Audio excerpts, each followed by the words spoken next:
Boa tarde, pessoal.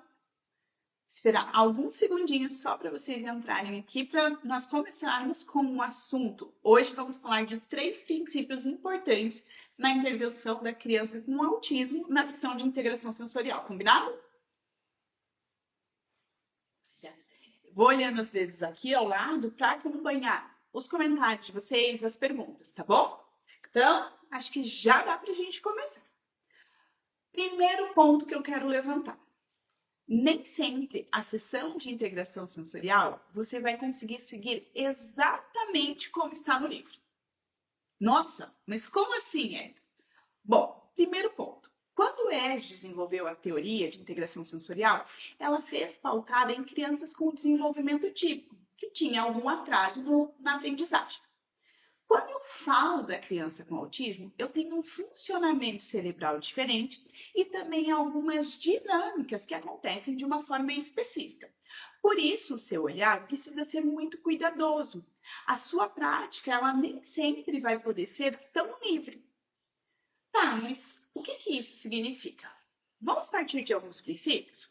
O primeiro deles, da motivação intrínseca. Quem aqui já não se deparou com uma criança com autismo que parece que não tem motivação, que não engaja na maior parte das propostas? E daí vem a dúvida: você vai esperar essa motivação intrínseca surgir ou você vai começar a trabalhar? Bom, você precisa começar a trabalhar. Você precisa guiar essa criança dentro da sua sessão. Não dá para ficar esperando. Então, para isso, muitas vezes você vai conduzi-la às propostas, considerando claramente quais são as disfunções de integração sensorial e quais são as fontes de interesse dessa criança. Um exemplo: uma criança que tem muito interesse por letras, por números. Você pode sim utilizar esse recurso, pode utilizar esse interesse para chegar numa atividade. Só que também não dá para você colocar uma letra e um número num equipamento específico e esperar que essa criança vá lá, suba e engaje na sessão. Não, você vai conduzindo-a de uma forma que ela envolva-se e tenha um estímulo sensorial que é importante para o desenvolvimento das habilidades dela. É fácil? Não, não é.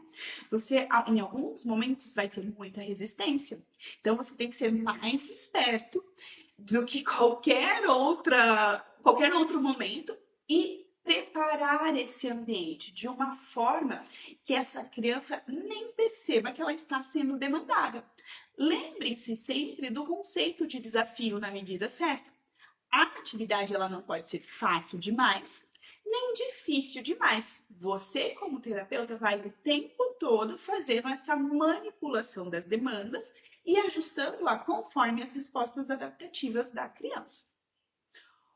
Outro ponto importante é da criança que corre de um lado ao outro, a criança que não consegue participar. Daí, o que você faz? Deixa ela correndo porque ela busca o que ela precisa? Jamais! A criança correr de um lado ao outro durante a sessão não é sessão de integração sensorial. Mas ela está fazendo para percepção. Não, isso não é uma sessão de integração sensorial. Você vai precisar, de novo, ajustar o ambiente, ajustar as demandas para que ela engaje na sua sessão. Você vai ter que fazer também um ajuste do nível de alerta. Então, trabalhar com integração sensorial não é simplesmente abrir as portas do seu ginásio, colocar no balanço e deixar a criança lá. Isso, se você está fazendo isso, você está fazendo algo muito errado. Outro ponto importante da sessão de integração sensorial com a criança com autismo é você usar do terapeuta como um recurso importante. Você tem que se posicionar de uma forma específica, você tem que fazer os seus ajustes e você é um corregulador dessa criança. Se é uma criança que está com um nível de alerta lá em cima, que está muito agitada, já pensou o que acontece se você ficar falando alto, trocando de atividade toda hora, se você ficar mais agitado com ela? O que acontece? Essa criança se desorganiza mais. Logo, você precisa fazer os ajustes também da sua postura. Vou olhar aqui se tem algum comentário. Por enquanto, não encontrei nada. Mas podem mandar que eu vou acompanhando, certo? Segundo ponto que eu quero trazer para vocês. Ajustar o nível de alerta não é perda de tempo. Há um equívoco de pensar que a sessão é de terapeuta ocupacional quando tem um produto, quando você tem um processo que pode ser palpável.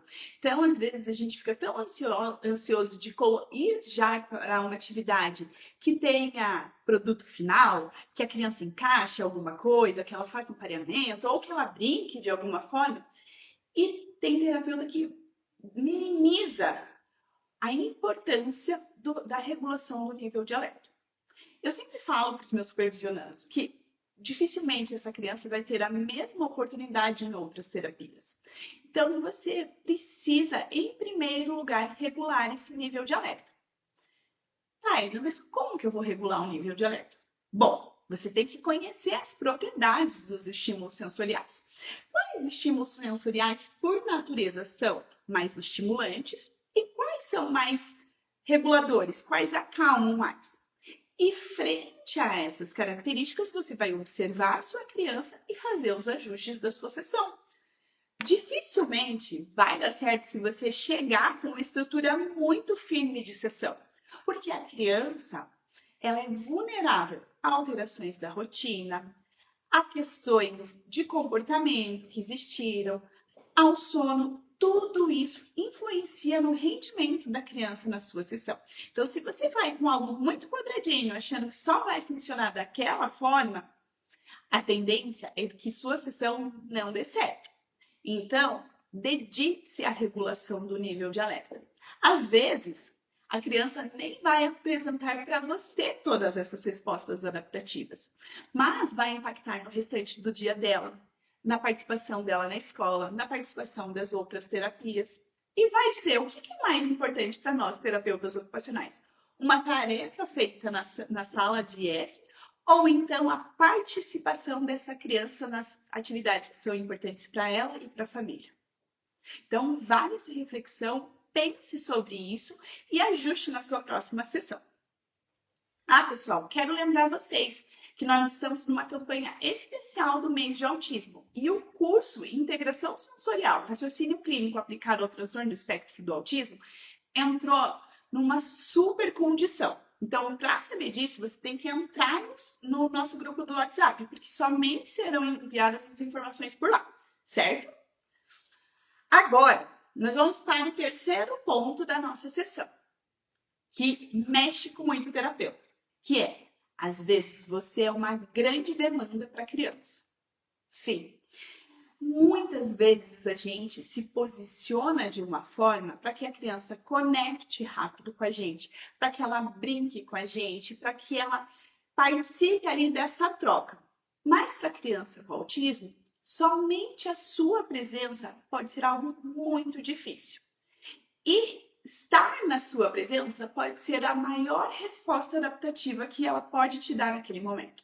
E se você colocar que ela precisa brincar, que ela precisa trocar, que ela precisa fazer várias coisas naquele mesmo momento, você pode sobrecarregar ela e você pode ser uma barreira do desempenho. Por isso, a posição do terapeuta, o engajamento dele na sessão e como ele interage com essa criança é de fundamental importância. A sessão de integração sensorial ela é baseada na arte também do terapeuta, de como ele envolve isso. Então, às vezes, você vai ter que falar mais baixo, se posicionar de uma forma mais distante, mas garantindo a segurança da criança, tocar menos nela, tudo isso de uma forma que ela consiga participar daquela sessão e consiga trazer as respostas. Lembrem-se que planejamento motor, ele nem sempre está relacionado a um circuito. Então, se você coloca um equipamento de uma forma específica, prepara esse ambiente e garante a segurança dessa criança, você pode ter maiores respostas do que você ficar o tempo todo. Vai lá, pega tal coisa, vamos lá fazer outra atividade, vamos. Às vezes a gente fala demais. E falar demais pode atrapalhar a criança. Algumas crianças com autismo têm um processamento auditivo mais lentificado. E se você ficar sobrepondo comandos, sobrepondo brincadeiras, essa criança não tem nem tempo de te responder. Às vezes ela tem habilidade, mas ela não conseguiu nem filtrar o que é importante para aquele momento. Por isso, o terapeuta ocupacional, ele é quase um camaleão, que se ajusta a cada criança que chega. E isso é extremamente desafiador, porque você tem que ajustar as demandas, ajustar o seu raciocínio e ajustar a sua postura. Independentemente se você é um terapeuta mais extrovertido, mais introvertido. Na sessão, a gente não está falando de você, a gente está falando da criança. Então, você vai precisar se moldar às necessidades dela, certo? Agora eu vou acompanhar aqui se chega alguma pergunta. Vocês podem enviar para mim, tá bom?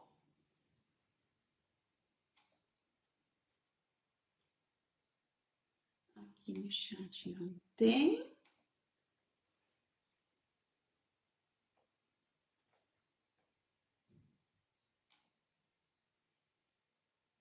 Algum comentário, pessoal?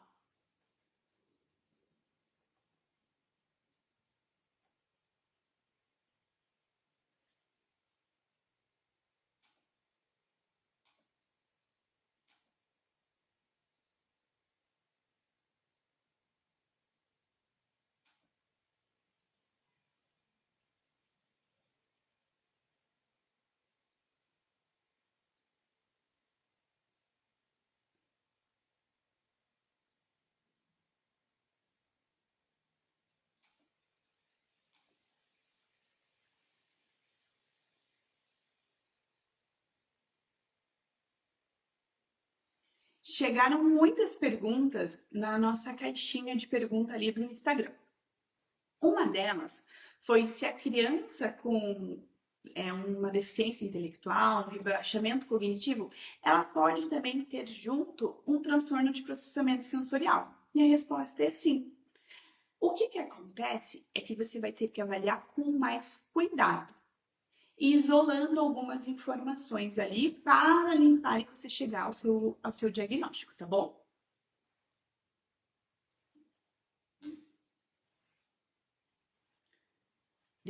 Eu vou abrir mais algumas perguntas que chegaram, pessoal.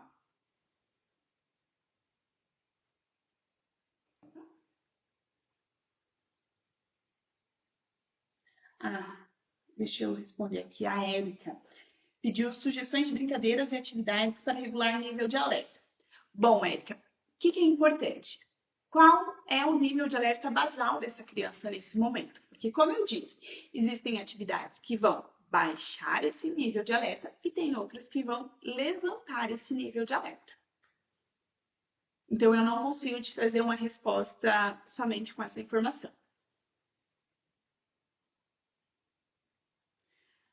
Outra pergunta é: quero saber sobre o meu neto que come poucos alimentos e fica com nojo de provar. O que é isso?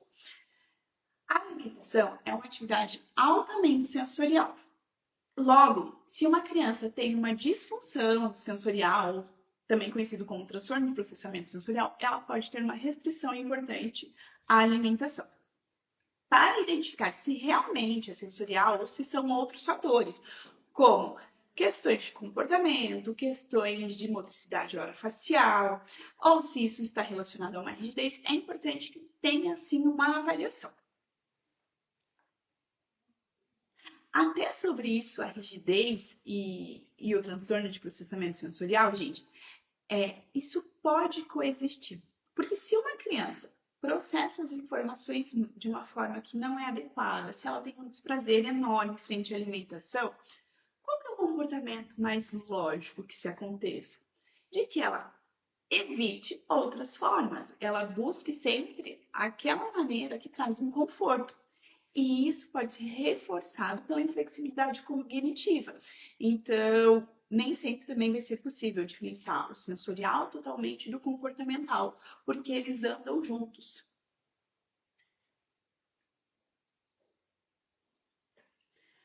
Outra pessoa perguntou: gostaria muito de saber como fazer para a criança não quebrar os brinquedos. Ele quebra e depois fica chorando. Ele tem 3 anos e 1 mês. Bom, precisamos entender se isso está muito fora do desenvolvimento, se isso chama atenção, porque as crianças dessa faixa etária, elas às vezes não conseguem cuidar tão bem das coisas e elas ficam frustradas porque era um brinquedo que ela gostava. Ou se essa criança tem uma disfunção, uma dificuldade em relação ao sistema proprioceptivo, que está ligado à regulação de força. Então, pode ser que essa criança use força demais, acabe estragando as coisas dela e, de fato, ela fica chateada. Como que você vai pensar se precisa de uma avaliação ou não?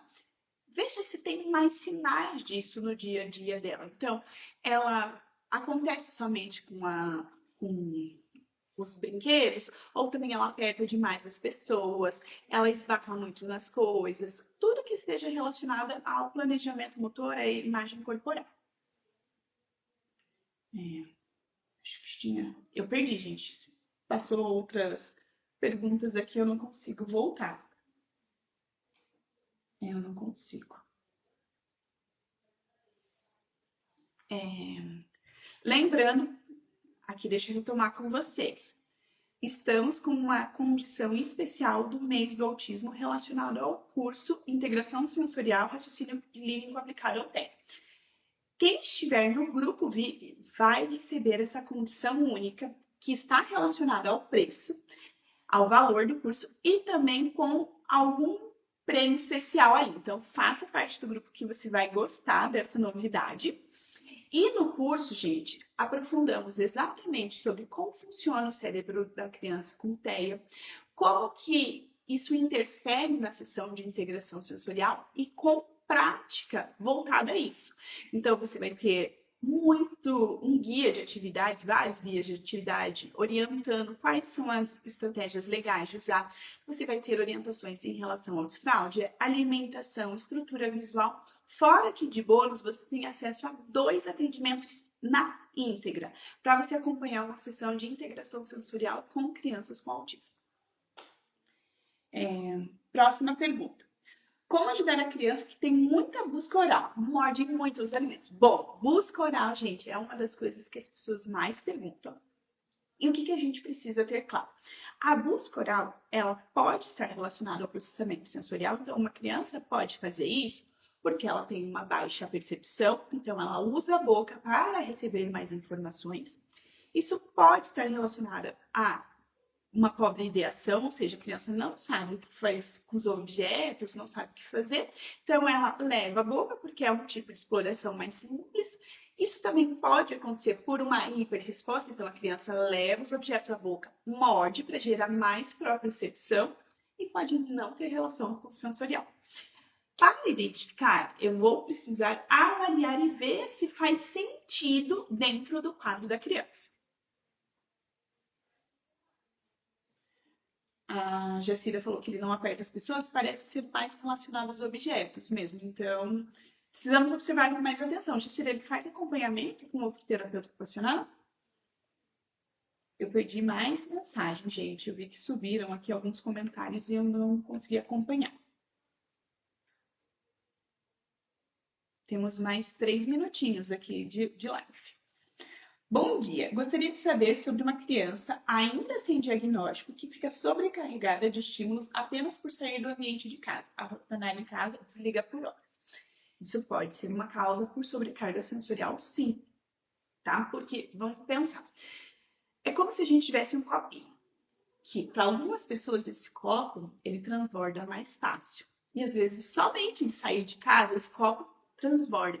E a pessoa desorganiza ou pode ter essa sensação de desligar, tá?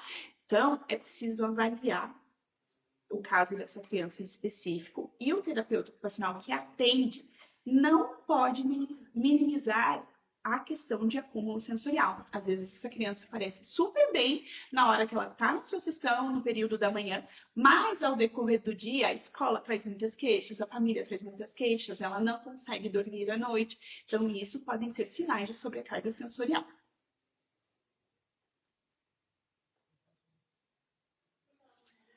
E isso de desligar, gente, pode ser um sinal, tá? Só ali que a gente tá falando desse caso.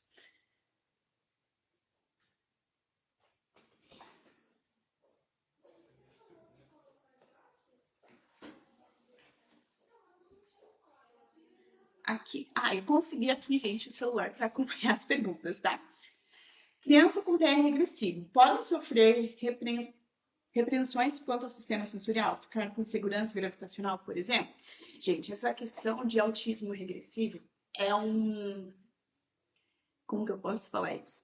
É algo que gera muita discussão no meio científico. Se realmente existe, se não existe. Porque o que algumas pessoas interpretam assim, antes não tinha autismo. Não. A gente tem que lembrar sempre que o autismo tem um fator genético muito importante. Acredita-se cada vez mais na epigenética, ou seja, fatores ambientais com genéticos que se ligam e disparam uma condição ou não. Então, pensa, esse cérebro funcionava de uma forma diferente, então ele modifica estruturalmente e, teoricamente, seria possível esse quadro de segurança gravitacional depois? Sim, na literatura até então eu não conheço nenhum relato importante disso, mas é algo para ser acompanhado, tá?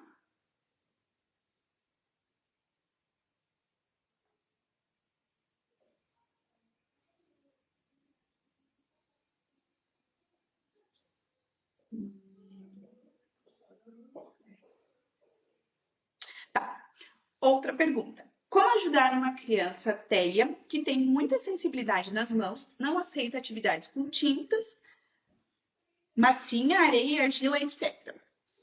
Isso é uma característica da defensividade tátil.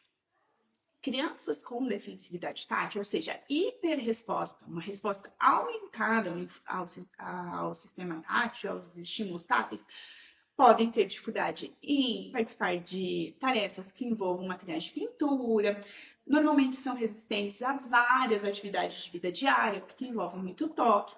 Então, a forma de você ajudar é buscando um terapeuta ocupacional para essa avaliação, porque quando ele for tratar, ele vai tratar com estímulos inibitórios.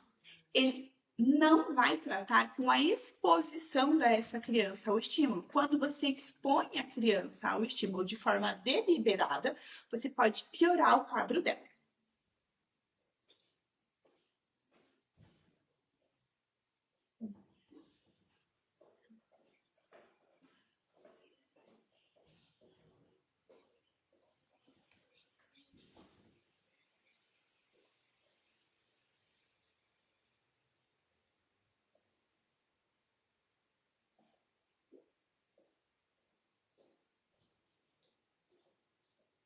Temos mais 2 minutos, pessoal. Vamos lá?